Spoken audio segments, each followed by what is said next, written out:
죄인 중에 죄인이었고 또 적지 않는 세월을 사이비 이단에 몸담았던 그런 허물 많은 자를 하나님께서 영원히 버리지 않으시고 다시금 찾아와 주셔서 기가 막힐 수렁이었고 또 사망의 음침한 골짜기였던 사이비 이단 신천지로부터 하나님께서 건져내 주시고 또 불러내 주셔서 예수 그리스도의 십자가 곧 복음 앞에서 회심할 수 있도록 은혜를 허락하시고 이제는 하나님 편에서 사이비 이단 신천지와 영적인 전쟁을 수행할 수 있는 그런 작은 도구로 사용해 주신 하나님, 또 이 귀한 자리까지 불러주신 하나님께 먼저 감사와 찬양과 또 영광을 올려드립니다. 저는 원래 장로교 통합 측에서 처음 신앙생활을 시작을 했습니다. 그러다가 1993년 7월 달에 직장을 퇴근한 후에 친구와 만나기 위해서 지하철로 이동을 하고 있었습니다. 그 만남의 장소가 서울 총신대 이수역 근처에서 만나기로 했기 때문에 약속 장소에 도착해 보니 조금 시간이 여유가 있었습니다. 그래서 늘 출퇴근 시간에 읽었던 성경책을 펼쳐놓고 지하철 역사 안 벤치에 앉아서 성경책을 보고 있었습니다. 그때 이제 저에게 다가오신 분이 계셨는데 그분은 본인을 소개하기를 안양에 있는 장로교회를 섬기는 집사라고 본인을 소개하면서 잠깐 옆에 앉아도 되겠느냐고 이렇게 접근을 해오셨습니다. 저는 그리스도 안에서 형제를 만났다 하는 또 같은 동역자를 만났다는 생각에 전혀 경계심 없이 또 주의함 없이 그냥 편하게 옆에 앉으라고 권했고 이제 대화를 나누게 됐습니다. 그분은 성경책을 읽고 있는 제 모습에 본인이 감동을 받았다 그러면서 칭찬을 해주시는 거예요. 그리고 저에게 이런 날카로운 질문을 던졌습니다. 시편에 보니까 하나님의 말씀이 송이꿀보다 더 달다 하는 말씀이 있고 찬송과 가사에도 달고 오묘한 그 말씀 이런 가사가 있는데 형제님은 이렇게 열심히 성경을 읽으면서 날마다 송이꿀 같은 말씀을 경험을 하십니까? 이렇게 질문을 하셨습니다. 혹 여러분에게 누가 이와 유사한 질문을 했다면 여러분은 어떻게 대답을 하시겠습니까? 여러분 날마다 성경책 읽으면서 송이꿀 같은 말씀을 경험하시죠?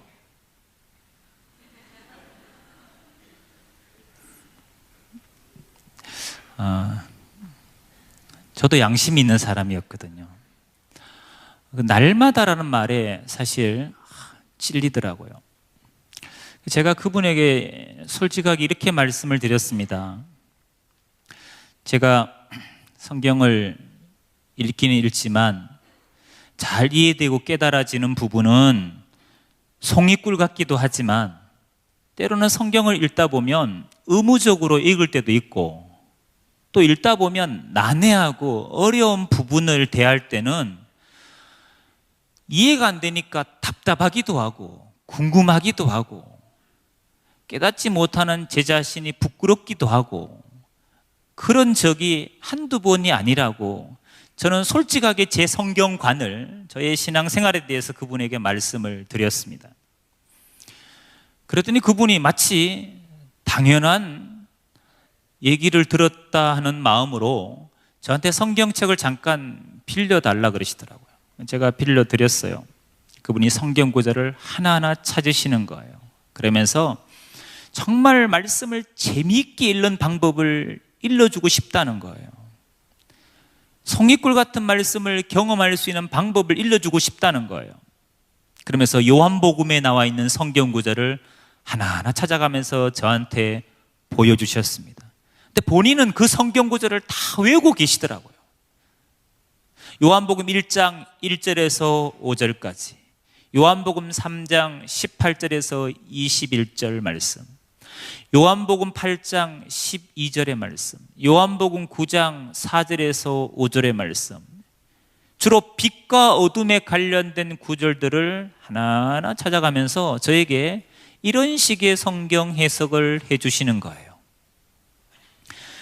자연계에 보면 빛이 있고 어둠이 있어서 빛이 비추면 어둠이 다 빛 앞에는 떠나가게 되고, 또 빛이 있음으로 인해서 모든 사물이 밝히 드러나게 되고, 또 빛이 있음으로 인해서 사람도 동물도 식물도 이렇게 생명을 유지할 수 있는 것처럼 성경에는 하나님 예수님께서 영적인 빛과 어둠을 우리에게 소개를 해 주셨는데, 요한복음을 쭉 읽어보니까 영적인 빛이 뭐냐? 바로 예수님이 세상의 빛, 생명의 빛으로 오셨기 때문에 예수님이 영적인 빛이라는 거예요. 그리고 그분이 오셔서 생명의 말씀을 전파하셨는데, 그 생명의 말씀이 우리의 무지하고 어두운 심령에 생명과 깨달음을 주는 빛이라는 거예요. 예수님과 생명의 말씀을 듣고 받아들이면 어둠에서 빛의 자녀로 거듭나게 되는 것이고, 그 복음과 예수님을 받아들이지 않으면 어둠의 자식으로 정죄가 된다는 내용으로 저에게 비유풀이라는 것을 한 20분 정도 소개를 해 주셨습니다. 그분의 그 성경 해석을 제가 곰곰이 들으면서 솔직하게 말입니다, 제가 그분의 그 해석이, 성경풀이가 옳은지 그른지 이런 분별력, 판단력은 저에게 없었습니다.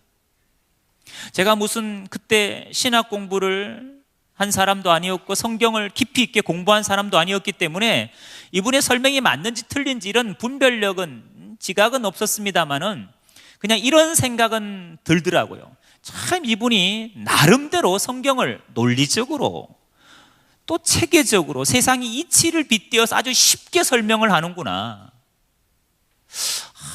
제가 듣기에도 기가 솔깃할 정도로 그렇게 아주 점잖게 논리적으로 얘기하시더라고요. 그런 논리에 제가 마음이 동했던 것도 사실입니다. 성경에 대한 지적인 욕구가 아주 강했던 시기였기 때문에 그런 논리에 제가 사실은 마음이 동했습니다. 그리고 하나 더 든 생각이 뭐냐, 이분은 참 집사님 치고는 성경 구절을 많이 배우셨다. 저는 그 당시에 외운 구절이 요한복음 3장, 여러분 다 아시네, 그죠? 아니, 모든 기독교인 그 구절 다 외우고 있잖아요. 저는 그 구절은 정확히 외웠는데 이분은 제가 만난 집사님 치고는 성경 구절을 정말 토시 하나 안 틀리고 다 외우시는 거예요. 제가 그거에 놀랐어요. 사실은 도전도 받았어요. 제가 물어봤습니다. 집사님은 어디서 이렇게 성경을 논리적으로 공부를 하셨냐고, 섬기시는 그 안양에 있는 장로교회에서 하신 거냐고 물어봤더니 섬기는 교회에서 배운 건 아니라는 거예요. 그 어디서 배우셨냐고 재차 물어봤더니 그 배우신 곳을 나중에 알려주겠다고 말씀을 안 하시는 거예요. 그리고 명함을 주고받고 헤어졌습니다. 그리고 몇 번 더 전화가 와서 만나게 됐고 식사도 같이 하고 운동도 같이 하고 이렇게 교제를 나눴습니다. 그러던 어느 날 이분이 전화가 와서 만났는데 그분이 이런 제안을 하는 거예요. 지난번에 나한테 어디서 성경을 이렇게 체계적으로 배웠는지 물어보지 않았냐고, 거기를 소개해 주고 싶은데 가볼 의향이 있냐는 거예요. 한번 가보자는 거예요. 그래서 제가 그랬습니다. 바쁘지만 한 번만 가보겠다고. 그리고 그분의 인도를 받아간 곳이 서울 용산구에 있는 무료 성경신학원 센터였습니다.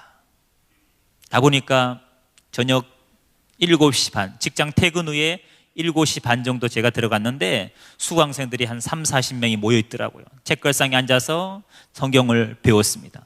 한 번 듣겠다고 하고 저는 한 번 들은 거예요. 근데 한 번 듣는데 그 성경 공부가 너무 재밌는 거예요.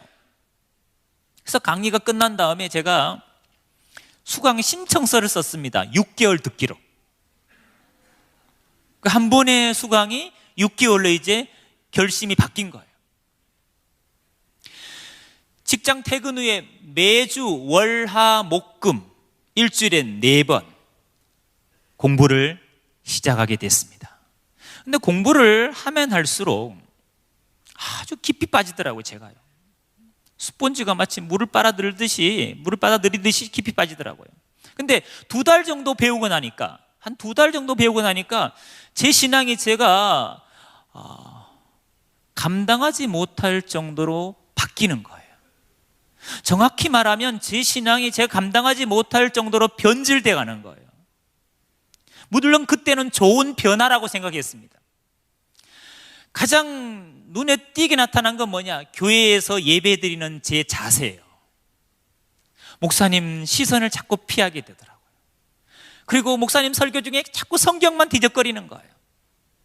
그렇게 은혜스러웠던 목사님의 메시지가 어느 주일날은 하나도 마음에 와닿지 않았습니다. 그리고 목사님이 몰각한 목자, 사탄의 목자라고 그렇게 판단이 되는 거예요.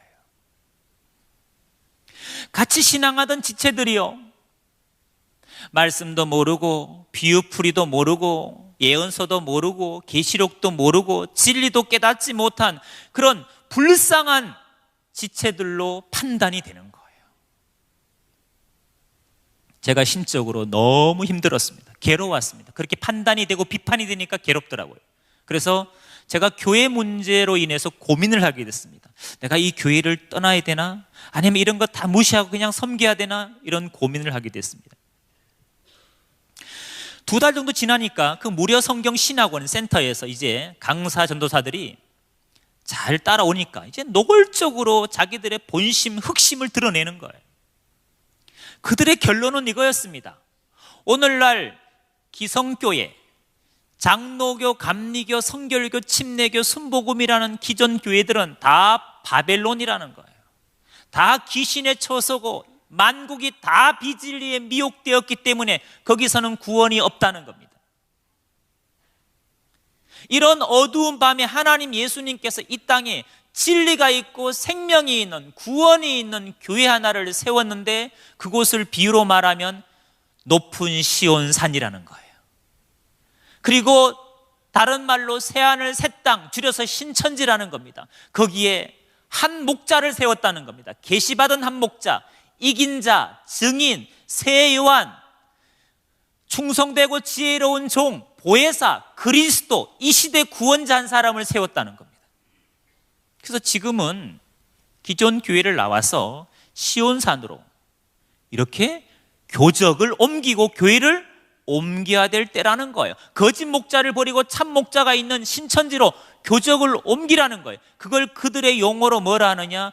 유월 이런 용어를 씁니다. 영적 유월 이런 용어를 씁니다. 저보고 영적인 유월을 하라는 거예요.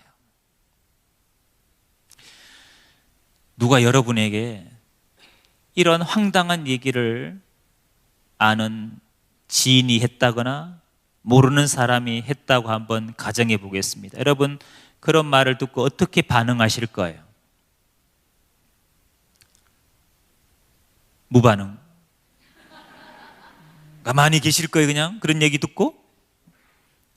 아마 여러분이 정말 건강한 그리스도인이라면 누가 그런 말을 하면 강한 거부감이 생겨야 될 겁니다.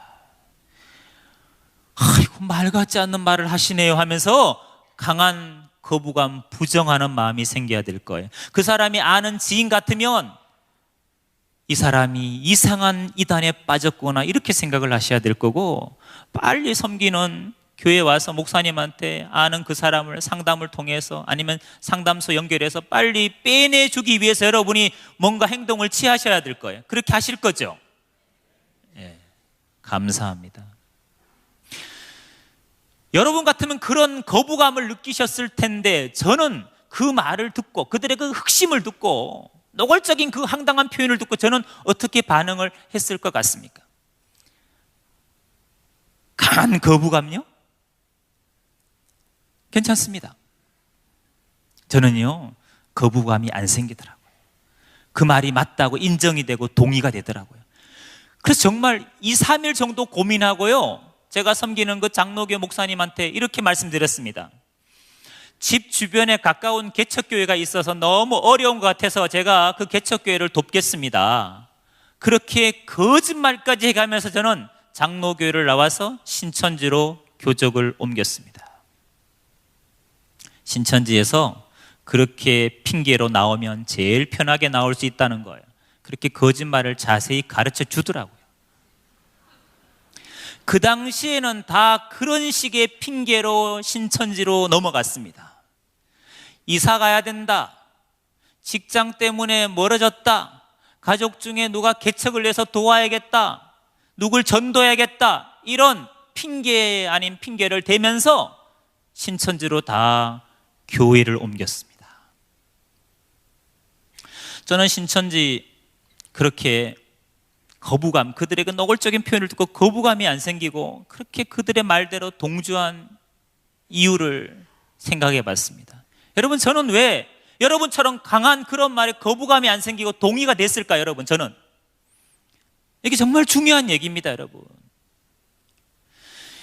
2달 동안 매주 월화 목금 하루 2시간 반 동안 뭘 했습니까? 제가 무료 성경신학원 센터에서 성경 공부를 했습니다. 여러분, 성경 공부란 말, 우리 그리스도인들에게는 거부감이 느껴지는 말이 아닙니다. 제가 어떤 동기로 성경 공부를 했을까요? 저는 이런 동기로 했습니다. 제가 어차피 평생의 신앙생활을 할 거, 기왕이면 하나님의 말씀인 성경을 알고 신앙을 하면 나에게 영적으로 유익하지 아니할까, 이런 동기로 시작한 겁니다. 여러분, 2달 동안의 그 성경 공부는요, 저의 지각을 이미 망가뜨려 놨습니다. 분별력을 잃게 했습니다. 분별이 안 된 거예요. 그래서 그런 흑심을 듣고도 동의가 되는 거예요. 여러분, 그릇된 성경 공부가 여러분 영혼에 미치는 치명상이 있습니다. 여러분, 그래서 교회밖에 검증되지 아니한 성경 공부에 대해서 경계하는 거예요. 교회가. 성경 공부란 말은 정말 좋은 말입니다. 그러나 바른 성경 공부인지 그릇된 성경 공부인지는 여러분이 반드시 검증을 하셔야 됩니다. 성경관이 바뀌니까 구원관도 바뀌고 영생관도 바뀌고 신앙관도 180도 바뀌더라고요. 말 같지 않는 말도 믿어지는 거예요. 성경관이 바뀌니까 그 말 같지 않은 교주도 구원자로 믿어지고 메시아로 믿어지더라고요. 육체가 죽지 않고 영원히 산다는 게 그들의 영생교리입니다. 그것도 믿어지더라고요. 성경관이 바뀌니까. 그래서 여러분, 성경 공부를 절대로 가볍게 생각하시면 안 됩니다. 옳은 성경 공부는 여러분의 믿음과 구원을 확증할 겁니다.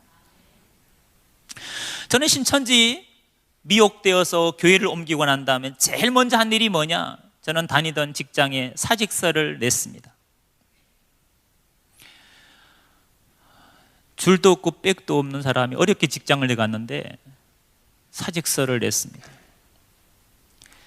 왜 사직서를 냈느냐 하면 신천지 가서 설교를 듣고 강의를 듣다 보니까 지금은 직장 다닐 때가 아닌 거예요. 대학생들 같으면 학업에 막 열중할 때가 아닌 거예요. 가정생활, 사회생활에 충실한 사람은 신천지 가보니까 믿음이 없는 사람이에요. 신천지가 요구하는 믿음이 없는 거죠. 신천지가 요구하는 믿음은 신천지 역사를 위해서 14만 4천을 포교해서 신천지를 완성하는 그 역사를 위해서는 기꺼이 직장도 포기하고 학업도 포기하고 이혼을 해서 가출을 해서라도 그들은 거기에 올인하게끔 끊임없이 요구합니다. 그게 신천지가 요구하는 믿음입니다. 그래서 강사 교육을 받고 94년도부터 신학원 센터에서 강의를 시작했습니다. 96년도에 서울 금천구 요한집합 금천교회를 개척을 해서 2006년까지 14년 동안 적지 않은 세월을 사이비 이단 신천지에 몸담으면서, 그것도 가르치는 일을 하면서 교주의 수족이 되어서 종노릇을 했습니다. 이런 허물 많은 자에게도 주님이 찾아오셔서, 제가 14년 동안 믿고 가르쳤던 신천지 핵심 교리가 있는데 그게 실상교리와 영생교리입니다. 근데 그 실상교리, 영생교리가 비성경적이고 반복음적이라는 사실을 저는 14년 만에 주님의 은혜로 눈뜨게 됐습니다. 그래서 성도들 앞에 양심 선언을 하고 2006년 말에 신천지를 탈퇴하게 됐습니다. 한국교회의 암적인 존재지요. 개인적으로는 영육을 피폐케 하는 조직이죠. 가정을 깨뜨리는 조직 아닙니까? 이혼을 조장하고 가출을 조장하는 이런 사이비 집단은, 이건 종교도 아니라 이건 사교다는 생각이 들어서 신천지와 싸움을 시작하게 됐습니다. 이 사역을 하면서 평일날은 주로 저희는 상담을 합니다. 신천지에 미혹된 사람을 대상으로 회심시키는 상담을 하고 있습니다. 이렇게 주일날은 세미나를 하지만 말입니다. 근데 이 일을 하면서 저희 이단 전문가들이, 이단 상담사들이 가장 힘들어하는 게 뭐냐? 여전히 해마다 적지 않는 그리스도인이 사이비 이단 신천지에 넘어간다는 현실입니다. 여러분, 제가 나올 때 신천지인이요, 전부 합쳐서 12지파 합쳐서 약 4만 5천 명의 인원이었습니다. 그게 23년 동안 미혹한 수예요. 근데 고작 6년 7년 만에 여러분, 신천지가 그 수를 배가시켰습니다. 작년 그들의 교인 수를 보니까 10만 2천 명입니다. 부산 경남권에는 12지파 중에 2지파가 부산 경남권을 포섭을 하고 있습니다. 신천지가. 본부가 다 어디 있느냐? 부산에 있습니다. 하나는 하단에 가면 야고보 지파가 있고, 하나는 광안동에 가면 안드레 지파가 있습니다.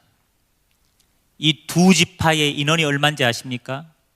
이 2지파에 속한 인원이 16,000명입니다. 울산은 안드레 지파에 속한 지교회입니다. 지교회 중에 제일 큰 교회입니다. 여러분, 해마다 15,000에서 2만 명이 여전히 신천지로 넘어가고 있습니다. 여러분, 신천지인들이 처음에는 기독교인을 대상으로 포섭했습니다. 지금은 불신자의 비율이 50대 50입니다. 기독교인 50, 불신자 50이에요. 그러나 신천지 교인 중에 70%는 다 누구냐? 바로 정통교회에 있던 그리스도인이었습니다. 장로교, 감리교, 성결교, 침례교, 순복음 다니던 우리 옆자리에 앉아있던 우리 형제요 자매들이었어요. 여러분, 해마다 새가족 초청해서 전도해서 한 영혼, 천하보다 귀한 한 영혼 여러분 주님께로 인도하는 거, 여러분 그거 쉽습니까? 쉽지 않습니까? 해마다 한 10대 명씩 전도하시죠? 여러분, 한 영혼을 주님께 인도하는 게 하나님이 허락하시지 않으시면, 또 우리가 헌신하고 사랑으로 우리가 기도하지 않으면 이루어지지 않습니다. 그렇게 우리가 힘들게 전도한, 그래서 교회란 울타리 속에 들어온 양이 된 거 아닙니까? 우리 양떼 아닙니까? 주님, 목자 되는 주님을 따르는 양인데, 이 울타리를 말입니다, 이리가 교묘하게 허물고 넘어오는 거예요. 그것도 양의 탈을 쓴 이리가 돼서. 겉은 양이죠. 양이에요. 속에는 노략질한 이리예요. 이리가 양의 탈을 쓰고 들어와서 양들을 늑탈해 간 겁니다. 여러분, 사이비단 신천지에 빠진 사람 70%는 바로 교회가 잃어버린 양입니다. 우리가 잘 지키지 못해서 잃어버린 양입니다. 우리가 깨어있지 못해서 잃어버린 양들입니다. 그 잃어버린 양을 누가 찾아올 수 있을까요? 이거는 불신자들이 할 수 있는 일이 아닙니다, 여러분. 교회는요, 주님의 지상 명령을 쫓아서 복음을 전하는 일을 맡았습니다. 그래서 우리가 복음을 전하잖아요. 불신자를 신자로, 신자를 교회에서 잘 양육해서 주님의 제자로 세우는 일, 이게 우리 교회의 사명입니다. 또 하나의 사명이 있습니다. 이런 양을 찾아와야 됩니다. 사이비단에 빠진 사람이 나와 아무 관계가 없는 사람이 아니라 바로 우리가 회복시켜야 될 대상이라는 거죠.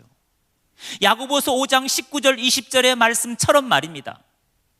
내 형제들아, 너희 중에 미혹되어 진리를 떠난 자를, 미혹되어서 진리를 떠난 자, 진리가 예수 그리스도인데 예수 안에 왔다가 진리 안에 왔다가 진리를 떠난 자를 누가 돌아서게 하면, 너희가 할 것은 죄인을 미혹한 길에서 돌아서게 하는 자가 그 영혼을 사망에서 구원하며 허다한 죄를 덮을 것이니라. 여러분, 사이비단에 빠져 있는 사람, 우리가 기도하고 우리가 그들을 회심시켜 줘야 됩니다. 우리가 그 잃은 양을 찾아와야 됩니다. 그들은 다 우리의 친척이고 다 아는 사람들입니다. 형제입니다, 여러분. 그런 생각으로 여러분이 기도해 주시기를, 또 관심을 가져주시기를 부탁드리겠습니다.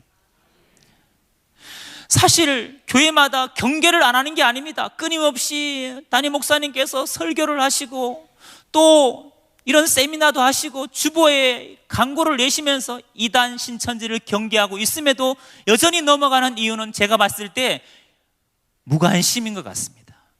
무관심, 무감각. 무슨 말이냐 이런 거예요. 아직까지도 신천지 이단의 문제가 나와는 아무 관계 없는 거예요. 이 문제를 그냥 삼자 입장으로 객처럼 강 건너 불구경하는 식으로 이 이단 문제를 바라보는 사람들이 여전히 우리 교회 안에 있다는 사실입니다. 이단과의 전쟁이 나의 전쟁이 아니라 타인의 전쟁인 것처럼 그냥 방관하시는 분이 여전히 있다는 사실입니다. 이런 거 쉽게 말하면 나는 절대로 사이비단 같은데 안 갑니다, 목사님. 이런 거잖아요, 여러분. 뭐 이웃에 섬긴, 이웃 교회를 다니는 김 집사는 믿음이 연약하니까, 아니면 누구는 새신자니까 혹 넘어갈지 몰라도 나는 뭐 제자 훈련도 받았고, 나는 뭐 집사고, 나는 권사고, 나는 누가 무슨 말해도 사이비단 신천지 같은 데는 안 갈 거라는 생각을, 내 가족은, 내 교우는 이런 생각을 한다는 거예요. 여러분 그런 생각 하시죠? 그게 문제라고요. 그런 생각은 여러분 좋은 생각이 아닙니다. 나는 절대로 안 가, 이런 생각보다는 이것이 더 성경적인 생각입니다. 저를 따라 한번 복창해 주시면 감사하겠습니다. 나도 성령 안에서 말씀과 기도로 깨어있지 아니하면 사이비 이단에 혹할 수도 있다. 어떤 분이 저에게 이런 질문을 했습니다. 실장님, 도대체 신천지는 어떤 사람이 가요? 제가 그분에게 이렇게 말씀드렸습니다. 누구든지 갑니다. 깨어있지 않으면 누구든지 갈 수 있습니다. 누구든지 깨어있지 않으면 저들의 희생양이 될 수 있습니다. 신천지에는요, 전직 목회자도 있고요, 신천지는 전도사도 있고요, 전도사는 하도 많아 수도 못 셉니다. 장로도 있고 권사도 있고 안수집사도 있고 새신자도 있고 모태신앙도 있고 여러분 다 있습니다. 여러분 깨어있지 않으면 누구든지 갈 수 있는 것입니다. 여러분 관심을 여러분 가져주시기 바랍니다. 오늘 우리 본문의 말씀이 마태복음 24장 3절에서 5절까지 말씀이었습니다. 여러분 이 내용이 뭡니까? 예수님이 감람산에 계실 때 제자들이 종용이 와서 주님께 질문을 했습니다. 어느 때 이런 일이 있겠사오며 주의 임하신가 세상 끝에는 무슨 징조가 있사오리까? 주의 임하신가 세상 끝에 징조를 제자들이 예수님께 물어본 거예요. 예수님의 첫 답변이 여러분 뭡니까? 난리 난다는 겁니까? 기근 지진이었습니까? 그 이전에 하신 말씀은 이겁니다. 예수께서 대답하여 가라사대 너희가 사람의 미혹을 받지 않도록 주의하라. 뭘 주의하라고요? 미혹하는 사람이 있다는 거예요. 사람이 미혹한다는 겁니다. 그것도 한둘이 아니라는 거예요. 우죽순처럼 많다는 겁니다. 5절에 보니까 많은 사람이 내 이름으로 와서 이르되 나는 그리스도라 하여 많은 사람을 미혹하리라. 저 그리스도가 너무 많다는 겁니다. 여러분 오늘날 사이비 이단은 신천지만이 아니잖아요. 정말 관심 있게 보시면 우리는 어렵지 않게 이단에 속한 사람을 만날 수 있고 볼 수 있습니다. 하나님의 교회 들어본 일 있죠? 안상옥 증인회입니다. 안상옥이를 아버지 하나님으로 믿고 있고 그 부인 장길자를 어머니 하나님으로 믿는 종교입니다. 거기는요 200만이 넘었습니다. 교회 수가 세계적으로 2200개입니다, 여러분. 여러분, 만만하지 않습니다. 몰몬교, 안식교, 구원파는 또 얼마나 파벌 또 많습니까? 박옥수파, 이요한, 권신찬. 여러분, 우리가 관심만 가지면 이단은 그렇게 어렵지 않게 볼 수 있습니다. 여호와 증인 얼마나 많습니까, 여러분? 이게 여러분, 주님이 말씀하신 때의 징조인 줄 믿습니다. 그래서 이 이단이 이렇게 많은 것은 하나도 이상한 일이 아니에요. 교회에서 이단을 경계하는 건 하나도 이상한 일이 아니에요. 이거는요, 주님의 말씀이 그대로 이루어진 거예요. 초대교회도 마찬가지입니다. 사도들이 여러분 초대교회 편지 보낼 때 서신서에 꼭 빠지지 않고 언급되는 게 뭡니까? 바로 적그리스도 거짓 선생의 문제였습니다. 왜? 고린도 교회 교인들이 그 다른 복음, 다른 예수, 다른 영을 쫓아가더라는 거예요. 용납하고 다른 복음을 따라가더라는 거예요. 그걸 경계했습니다. 바울은 갈라디아 1장 6절에서, 고린도후서 11장 4절에서, 베드로 사도는 베드로후서 2장 1절에서 저 민간에 거짓 선지자들이 있는데 문제는 너희 중에도 거짓 선생이 있어서 멸망케 할 이단을 가만히 끌어들여 자기들을 사신 주를 부인하게 한다는 거예요. 밖에도 있는데 안에도 들어와 있다는 거예요. 그들은 서로 통한다는 거예요. 그래서 누굴 미혹하느냐? 베드로후서 2장 14절 보니까 굳세지 못한 영혼을 미혹한대요. 교회 안에 굳세지 못한 영혼. 19절에 보니까 그들에게 뭘 준다느냐? 자유를 준대. 자유를. 여러분, 자유 얻었어요? 자유 얻어야 돼요? 이 대답이 이렇게 흐리지요? 자유 얻었어요? 자유 얻으셔야 돼요? 여러분, 이미 진리 안에, 예수 안에 자유를 얻으신 겁니다. 죄의 종로로 사다가 우리가 예수 그리스도의 십자가의 복음을 통해 이미 자유한 거 아니에요. 나 자유 얻었네, 너 자유 얻었네, 우리 자유, 그렇게 부르지 않았습니까? 근데 저들은 이렇게 얘기합니다. 자유를 얻어야 된다고. 우리는 이미 진리 안에 자유 얻었다고 믿고 있는 우리에게 와서 자유를 얻어야 된다는 거예요. 그 말은 뭡니까? 또 다른 진리가 있다고 유혹하는 거예요. 또 다른 은비한 비밀, 또 다른 뭔가 깊은 하나님의 말씀이, 또 다른 얻어야 될 구원과 자유가 있다고 그들은 미혹하는 거예요. 여러분, 다른 자유, 다른 복음은 없습니다. 근데 교묘하게 성경 갖고 미혹하는 겁니다, 여러분. 그걸 여러분, 베드로 사도는 경계했습니다. 여러분, 초대교회 또 끊임없이 교회에 편지할 때 사도들은 거짓 그리스도, 적그리스도, 영지주의자들, 에비언주의자들 다 경계했습니다. 여러분, 오늘날 또 그때처럼 경계하는 건 이거는 당연한 거 아니겠습니까, 여러분? 당연히 해야 됩니다. 여러분, 무관심에서 벗어나시면 이 싸움은 우리가 이긴 겁니다, 여러분. 여러분이 깨어 있어서 여러분 영혼을 지키고 가족을 지키고 교회를 지킨다면 말입니다, 더 이상 신천지가 와 있어도 미혹할 사람이 없는 거예요. 제가 부산에서 지금 사역을 하고 있는데요, 제가 한 4년 전에 부산 상담 때문에 올 일이 있어서 그때는 이제 서울에 있을 때인데 잠깐 내려왔는데, 이제 지하철 환승을 하는데, 서면역에서 환승을 하는데요, 먼 눈에는 뭐만 보인다고. 저는 꼭 그게 보여요. 그게 그냥 지나갈 수가 없어요. 저는 사실은요, 제가 당해봤잖아요. 어떤 자매가 열심히 성경 들고 어떤 형제한테 막 설명을 하는 거예요. 아담 때 뭐 사람이, 아담이 첫사람이 아니고 뭐 뱀이 그 뱀이 아니고, 어디서 많이 듣던 얘기잖아요. 제가 가던 걸음을 멈추고 유심히 지켜봤죠. 아니나 다를까 이 자매는 신천지인이고 형제는 대전에서 친구 만나러 왔다가 지하철 서면역에서 딱 걸린 거예요. 형제의 눈을 보니까 이미 맛이 갔어. 이미 호흡해서 자기 전화번호 적어주고 그러고 있는 거예요, 여러분. 그래서 제가 그 형제한테 그랬어요. 형제님, 방금 만난 저 자매는 신천지인이라고.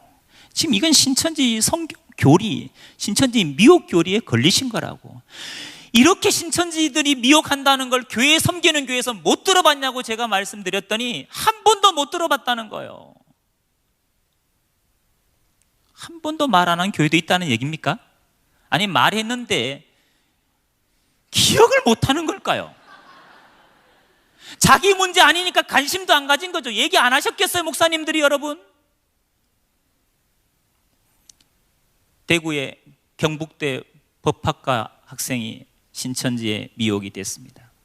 상담을 받으러 우리 부산 상담소에 왔는데 제가 물어봤어요. 형제님, 섬기는 교회에서 신천지 포섭법 한 번도 들어본 일이 없습니까? 하니까 자기 1시간 반짜리 풀 영상을 봤다는 거예요. 그대로 당하신 거 아닙니까? 하니까 똑같이 당했대요. 근데 왜 분별을 못 하셨어요? 하니까 이렇게 얘기하더라고요. 자기가 당할 줄은 몰랐다는 거예요. 우리는 다 이런 식입니다, 여러분. 정말 관심을 부탁드립니다. 그 다음에 신천지에 잘 넘어가는 이유는요, 사이비단 신천지의 그 교묘한 포교법을 몰라서 그렇습니다. 제가 말씀드린 그들의 포교법은 좀 더 정확한 디테일한 포교법을 말씀드리는 거예요. 또 하나는 신천지 그 모순된 성경 공부의 모순점을 모르기 때문입니다. 어떤 사람은 신천지인 줄 알고 성경 공부해서 넘어간 사람도 있어요. 신천지 알아. 근데 성경 배워보니까 너무 재밌어서 미혹된 거예요. 제가 아는 어떤 분이요, 부인이 신천지 빠졌어요. 남편이 이제 그 부인을 빼내기 위해서 설득한 거예요. 설득이 되나요? 안 되죠. 부인이 도리어 이렇게 얘기한 거예요. 당신은 나보다 성경도 많이 읽었고 직분도 먼저 받았고, 그러니까 당신이 여기 신천지 센터에 와서 무조건 이단일 하지 말고 한 번만 성경 공부해보고 뭐가 틀렸는지 성경적으로 얘기해주면 자기도 신천지 나오겠다는 거예요. 당신이 와서 분별해주면 내가 나오겠다는 거예요. 남편이 그래? 내가 당신 빼내야지 하고 싸우러 갔다가 장렬하게 전사한 거예요. 자기가 성경 공부하고 자기가 혹해서 넘어간 거예요. 여러분, 적을 모르고 달려드시면 안 됩니다. 그건 용감한 게 아닙니다. 용기가 아닙니다, 여러분. 무모한 거예요, 여러분. 적의 미혹교리가 도대체 뭐가 잘못됐는지 정확히 객관적으로 분별할 수 있을 때, 여러분, 그들을 향해 우리가 대적할 수 있고 또 빠진 사람을 회심시킬 수도 있지, 그들의 미혹교리도 모르면서 그냥 용기만 갖고 싸우러 가서는 안 된다고 제가 말씀드리는 거예요, 여러분. 지금 영적인 전시입니다, 전시. 우리가 지금 전쟁을 치러야 되는데, 여러분, 전쟁 때 어떻게 해서 전쟁에 나가야 됩니까, 여러분? 그냥 나가자 그러면 그냥 뛰어나가면 됩니까? 아닙니다. 에베소 6장의 말씀처럼 하나님의 전신갑주를 꼭 입으셔야 됩니다. 무장하고 나가셔야 이길 수 있다고 말씀드리는 거예요. 제가 오늘은 여러분에게 포교법을 좀 잠깐 자세하게 말씀을 드리겠습니다. 잘 들어보세요. 이런 패턴으로 사이비단 신천지인으로 변질돼 가고 신천지의 포섭이 되는 겁니다. 신천지는 여러분을 포섭할 때 제일 먼저 하는 게 있습니다. 뭐냐? 여러분에 대한 정보를 수집하는 겁니다. 여러분의 개인 정보를 수집하는 겁니다. 도대체 여러분은 어떤 성격을 갖고 있고, 섬기는 교회는 어디고, 신앙 연수는 얼마 됐고, 맡은 직분, 직책은 뭐고, 여러분은 뭐에 지금 관심이 있는지, 여러분의 혈액형은 어떤지. 왜? 혈액형별로 접근법이 달라요. 던지는 멘트가 달라요. 신천지가 많이 쓰는 게 설문조사 아닙니까? 성격 유형검사, 행동 유형검사 절대 하지 마세요, 여러분. 공짜라고 하지 마세요. MBTI, 애니어그램, 디스크, 미술 심리치료, 도형 그리기, 우울증 테스트. 요즘은 우울증 테스트 한다 그러면서 여러분 별의별 걸 다 합니다. 스트레스 테스트, 스트레스 있어 없어요, 여러분? 다 있어요. 없는 사람 없습니다. 그걸 테스트해가지고 어디로 연결하느냐? 힐링티, 힐링 스쿨에 연결하는 거예요. 전문 상담가한테 힐링해 주겠다고. 여러분, 각양각색의 방법으로 그들이 여러분을 미혹합니다. 요즘 미혹의 코드는 문화입니다. 문화 공연을 통해 미혹합니다. 여러분, 그래서 누가 아는 누가 모르는 누가 연극, 뮤지컬, 바울의 일대기 공연한다고 뮤지컬 보러 가자고, 연극 보러 가자고, 영화 보러 가자고. 근데 보니까 그 사람이 티켓을 샀어. 공짜래. 가야 돼 말아야 돼요?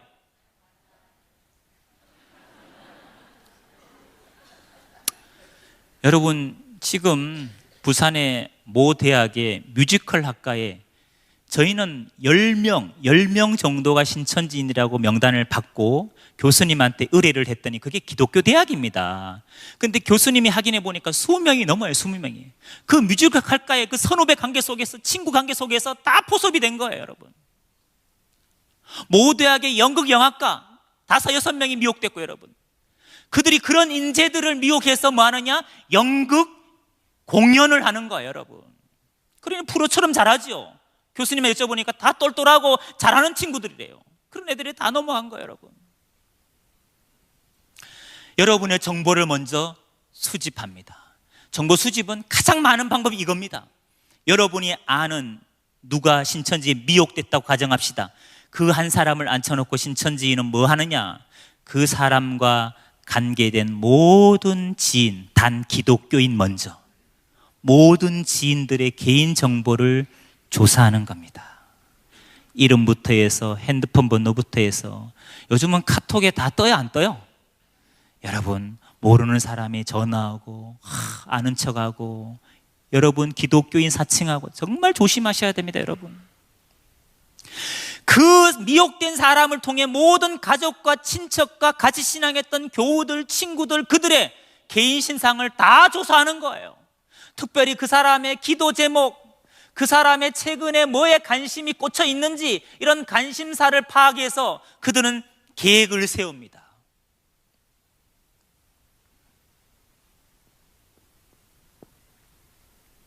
정보 수집을 통해 그 사람을 만나러 가는 거예요.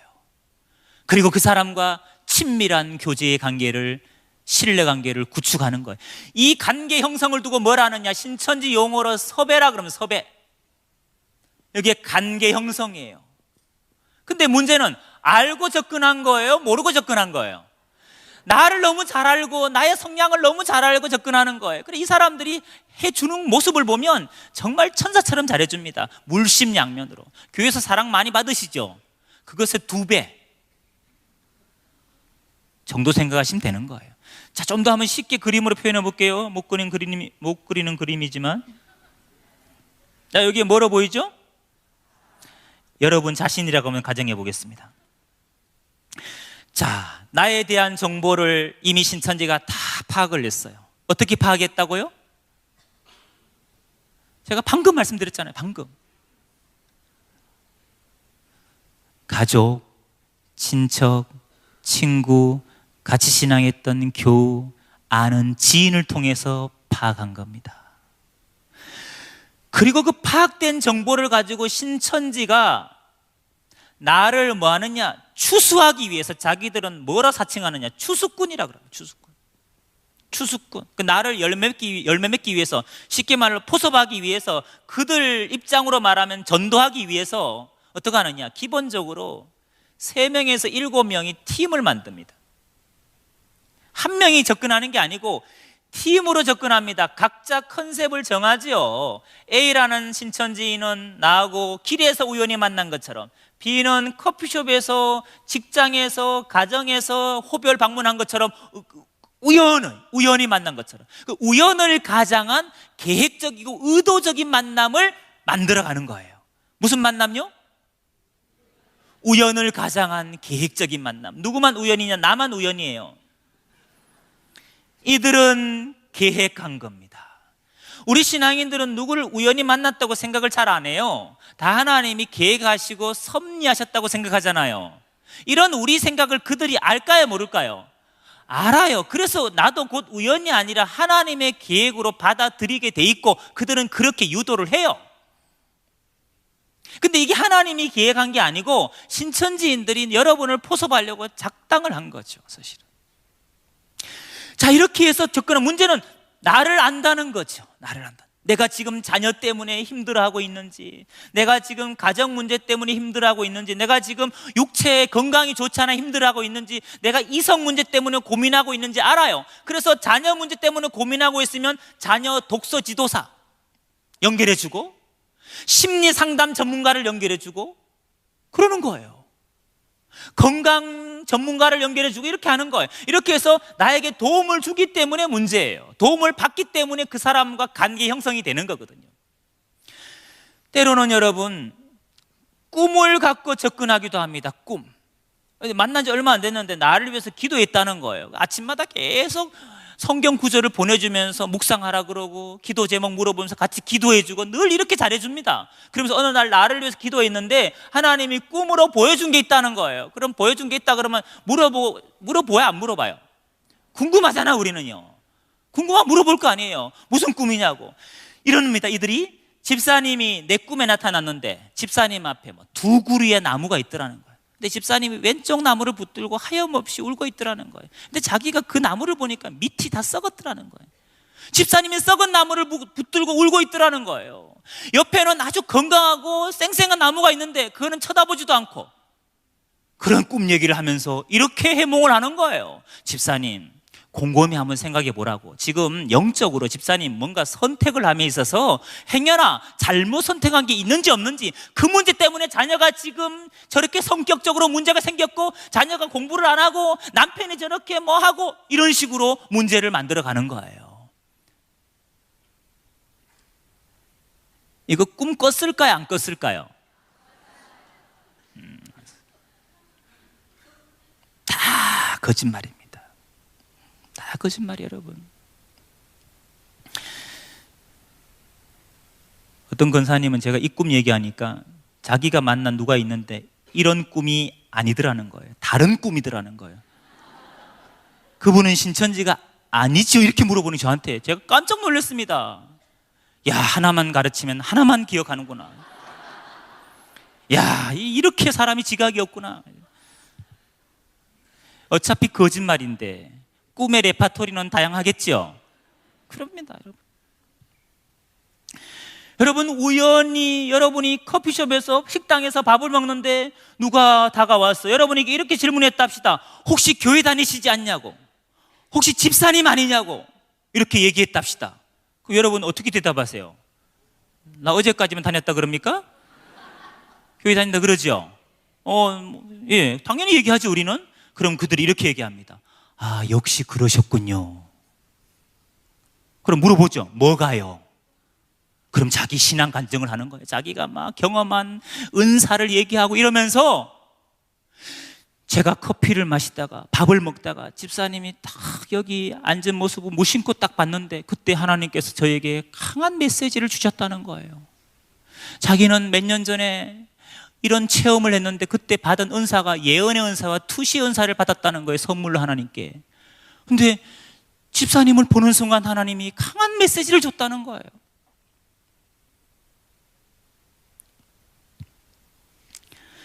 집사님 혹시 최근에 이러이러한 기도한 적 없습니까? 자녀가 지금 학업적으로 이런 문제가 있지 않습니까? 남편이 지금 사업적으로 이런 문제가 있지 않습니까? 집사님 보니까 지금 머리가 엄청 아프시네요. 진짜 머리 아파. 집사님 우울증이 많네. 내 문제를 정확히 맞춰. 내 문제를 귀신같이 맞췄어. 이 귀신이 맞거든요. 근데 이런 사람들에게 우리 그리스도인들이 어떻게 반응하는지 아세요? 예언의 은사와 투시 은사를 받았대. 이 사람은요, 나를 정확히 알아맞혀. 그럼 이렇게 생각합니다. 하나님이 나에게 믿음의 동력자를 붙이셨구나. 이건 그렇게 생각할 게 아니라, 야, 이거 완전히 사이비단 신천지 수법이구만, 이렇게 분별하셔야 돼요. 여러분 후자처럼 분별하시기 바랍니다. 신천지 수법입니다. 근데 우리는 연약하다 보니까 그들의 은사와 그들의 믿음, 그들의 신앙을 뭐 하느냐? 의존하는 거예요. 그 유혹을 못 부리치는 거예요. 왜? 이들은 문제만 얘기하는 게 아니고 그것의 해결책까지 얘기해 주거든요. 이렇게 해야 된다고, 이렇게 해야 된다고. 이렇게 관계를 형성한 다음에 그 다음 단계가 뭐냐? 또 누군가를 우연히 매칭을 시킵니다. 우연히. 여러분, 우연히 운동하러 갔는데, 두 사람이 운동하러 갔는데 거기서 아는 사람 만나는 거예요. 아이고 사모님 여기 어쩐 일이세요? 둘이 운동하러 가는데 우연히 운동하는 데서 만난 거예요. 이 사람이 하는 말이 사모님 여기 어쩐 일이시냐고, 선교사님 여기 어쩐 일이시냐고. 그럼 선교사가 또 이럽니다. 아, 제가 가나에 선교하다가 안식년을 맞아서 들어왔습니다. 진짜 안식년 맞아 들어오신 선교사님도 계시지요. 그러나 이거는 신천지 수법도 있다는 걸 아셔야 되는 거예요.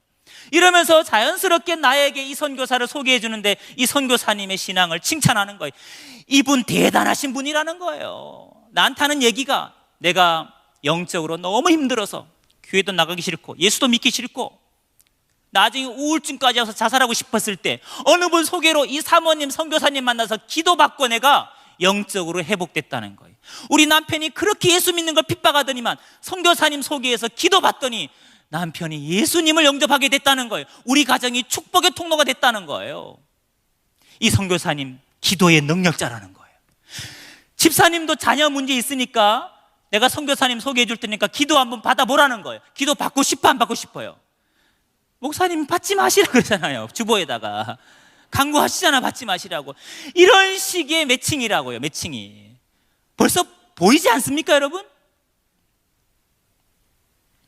여러분 이렇게 해서 큐티를 하자 그러고 성경이 읽어지네 프로그램을 하자 그러고 다 도용하고 사칭하는 겁니다.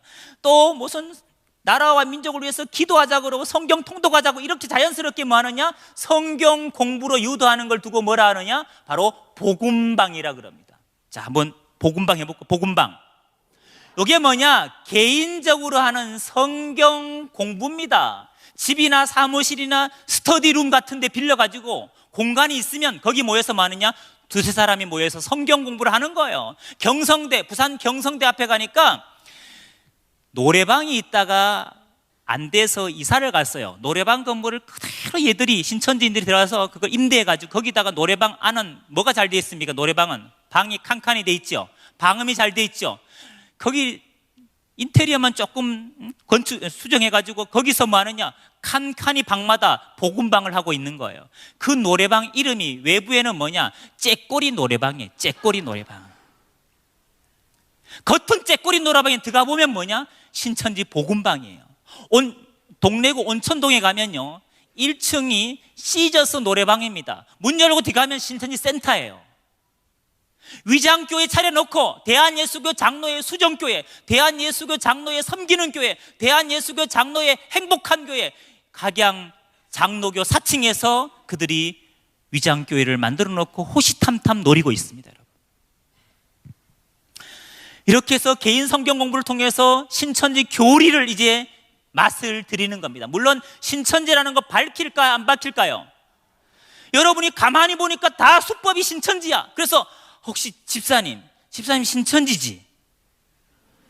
선교사님 신천지시죠? 이렇게 여러분이 분별했다 합시다. 그럼 그들이 어떻게 나올 것 같습니까? 아이고 집사님, 권사님 눈치도 빠르시니 어떻게 하셨어? 이럴까요? 절대 그렇지 않습니다. 여러분 신천지인들은요 특징이 있습니다. 여러분을 포섭하고 미혹할 때 신천지인의 특징을 꼭 기억하셔야 됩니다. 신천지는 거짓말과 연기력이 빼어납니다. 따라합시다. 신천지는 거짓말과 연기력이 탁월하다. 하는 말마다 거짓말입니다. 여러분이 신천지라는 걸 분별하고 얘기해도 그들은 자기가 철저히 아니라고 얘기합니다.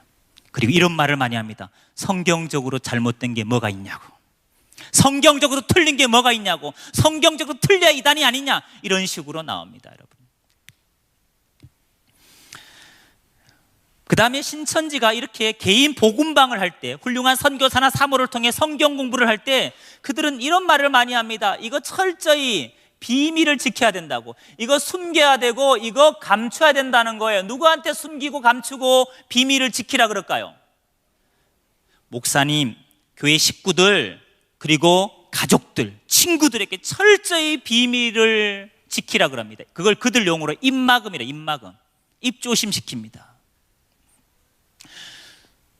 근데 입막음 할 때 꼭 뭐 갖고 미혹하느냐? 성경 구절을 갖고 마치 비밀을 지키고 숨기고 감추는 것이 성경적인 양, 하나님의 말씀대로 하는 양, 그렇게 미혹한다는 걸 꼭 기억하십시오. 성경 구절로 설득시킵니다. 여러분을. 이런 말이 있어요. 잠언서 12장 23절 보면 슬기로운 자는 지식을 감추어 두어도 미련한 마음은 미련한 것을 전파한다고. 슬기로운 자 되실래요? 미련한 사람들을 물어보는 거예요. 슬기로운 자는 지식을 감춘다는 거예요. 마태 13장 44절 인용하면서 천국은 마치 밭에 감춘 보화 같은데 이를 발견한 후에는 숨겨두고, 보화를 발견하면 숨겨두라고 주님이 가르쳤다는 거예요. 내 소유가 됐을 때, 밭을 사서 내 소유가 됐을 때 자랑해야지, 발견했다고 자랑하면 사단 마귀가 와서 빼앗아 간다는 거예요. 그 절대로 말하면 안 된다는 거예요. 사단 마귀 해방을 받는다는 거예요.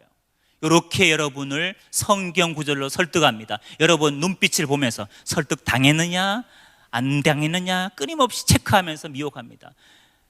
이렇게 해도 막 의심의 눈초리하면 또 미가설을 찾습니다. 너희는 이웃도 믿지 말고 친구도 의지하지 말고 품 안에 있는 여인에게도 입의 문을 삼가라고. 믿고 말하지 말라는 거예요. 절대로 한 입을 쓰고 있는 가족들에게도 입 조심해라는 거예요. 입의 문을 삼가라 그랬지 않냐 이거예요. 이게 하나님이 주신 지혜라는 거예요. 여러분 이렇게 성경 구절로 설득하면 거기는 100% 신천지입니다. 여러분 아전 인수격으로 성경을 해석해서 그릇 해석해서 여러분의 지각을 망가뜨리는 거예요. 그 다음에 삼자와 매칭하는 것이 복음방의 특징입니다.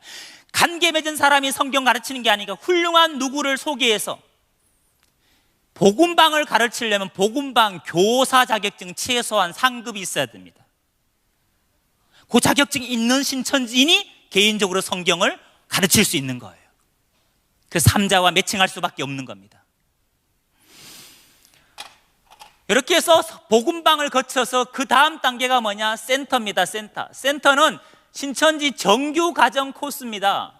여기는 훈련된 전문 강사들이 미혹하는 것입니다. 일주일에 4번 갑니다. 월화 목금 4번, 수요일 토요일은 보강 특강하고 일주일에 4번 5번은 가야 되는 거예요.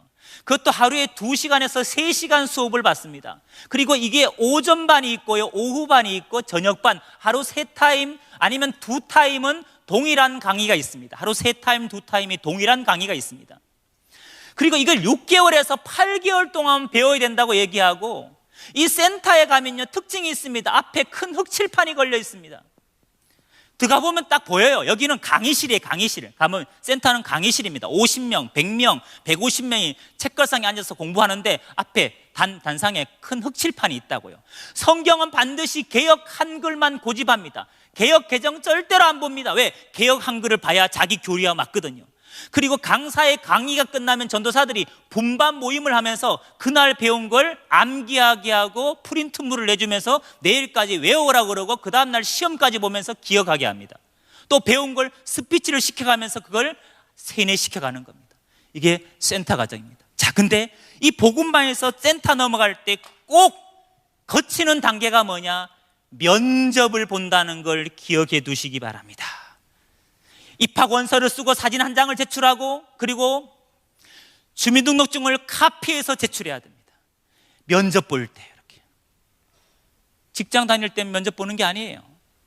신천지 복음방에서 센터 넘어갈 때도 면접 봅니다. 근데 이걸 면접 보는 이유가 이 센터는 아무나 가는 게 아니라는 거예요. 그래서 다짐을 받고 배운 복음방에서 배운 걸 다시 한번 복습을 해가면서 철저히 세뇌시킵니다. 그리고 어렵게 다 합격시켜줍니다.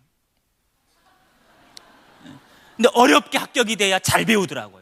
쉽게 되면 안 배워요. 근데 어렵게 되면은 아무나 갈 수 없는 것에 갔다는 그런 자부심으로 또 끝까지 배우는 거예요. 여러분, 이 센터에서 이제 신천지인으로 변질되는 겁니다. 그래서 아무리 여러분이 지각이 없어도 센터에서는 꼭 분별을 하셔야 됩니다. 그 다음에 이제 마지막 단계가 교회, 신천지 교회 가서 그들식의 예배와 훈련을 받는 겁니다. 사실 이들은 훈련 프로그램이요 상상을 초월합니다. 정신교육도 받습니다. 체력 훈련도 받습니다. 무박 3일로 정신교육 받기도 합니다. 그 프로그램이 이런 게 있습니다. 성도들을 공원이나 이런 산 같은 데 불러가지고 저녁 7시에 불러가지고 11시까지 훈련시킵니다. 뭐 하느냐? 앞으로 취침, 뒤로 취침, 좌로 굴러, 우로 굴러 선착순 시켜가면서, 그리고 산 정상까지 올라가기 전에 먼저 신천지에서 지은 죄를 회개하라는 거. 열심히 전도 안 한 죄, 열심히 말씀 공부 안 한 죄, 누굴 미워한 죄, 죄를 다 회개하라는 거예요. 그 죄짐의 무게만큼 돌을 들라는 거예요. 양심껏 큰 거 들었던 사람은 그걸 정상까지 들고 가야 됩니다. 그리고 중간에 가다가 땅을 파서 누우라 그럽니다. 자기 누울 자리 파서. 그리고 눈, 코, 입 놔두고 흙을 덮습니다. 당신은 죽었다는 거예요. 살려주세요 외치라는 거예요. 빼내줍니다. 당신 죽었다 살았으니까 이 목숨 누구 위에 드려야 되느냐? 이긴 자 위에서, 신천지 위에서 드려야 된다는 거예요. 이런 비인격적이고 비도덕적인 훈련을 시킵니다. 이렇게 무장된 사람이 다시 여러분을 포섭하기 위해서 이렇게 활동하는 겁니다. 여러분, 제가 신천지로 넘어가는 변질되는 일련의 과정을 1, 2, 3, 4, 5번 이렇게 자세하게 말씀드렸습니다. 어디서 분별하시는 분이 지각이 있으신 분일까요? 여기는 선견 지명이 있어야 된다니까요. 여기는 나중에 알게 되죠. 어떤 경우냐? 누가 나한테 다가와서 나를 잘 알아맞추고 신천지 사주팔자도 맞추는 거 아시죠? 보살로 가장한 컨셉도 있습니다. 보살. 무신론자한테는 그렇게 접근합니다. 사주팔자 맞추면서. 진짜 맞췄겠어요? 정보 수집의 힘이겠어요? 정보 수집의 힘입니다. 자, 누가 나한테 잘해요. 너무 잘해요. 날 잘 맞춰. 또 사람도 괜찮은 것 같아. 그때 여러분 이 생각하셔야 됩니다. 이 사람이 혹시 거짓말과 연기력이 탁월한, 또 내 정보를 이미 내 가족이나 친척이나 친구나 교우를 통해 이미 알고 우연을 가장한 계획적인 만남을 연출한 신천지인이 아닐까, 혹시 이 생각을 하셔야 돼요. 근데 아니야 다를까, 재밌게 같이 등산도 하고 밥도 먹고 재밌게 지냈는데 어느 날 우연히 누군가를 연결했어. 그래서 성경 공부하고 기도 모임 하재, 교회 밖에서 어떤 신앙의 모임을 하재요. 그렇게 제안을 받았으면 그것은 혹시가 아닙니다. 뭐예요? 역시입니다. 역시. 그리고 비밀 지키라 그러고 삼자 매칭했잖아. 이건 신천지 복음방이 틀림없습니다. 여기서는 분별했으면 좋겠습니다. 근데 혹시라고 생각 못하면 역시 분별 못하는 거 아시죠? 그래, 여러분 아무리 여러분 귀가 얇고 보이스피싱도 몇 번 속아보고 이런 분 있잖아요. 아무리 그래도 여러분 이 이단 문제는 다른 거예요. 여러분 영혼과 가정을 파괴하기 때문에 그런 문제하고 다른 거예요.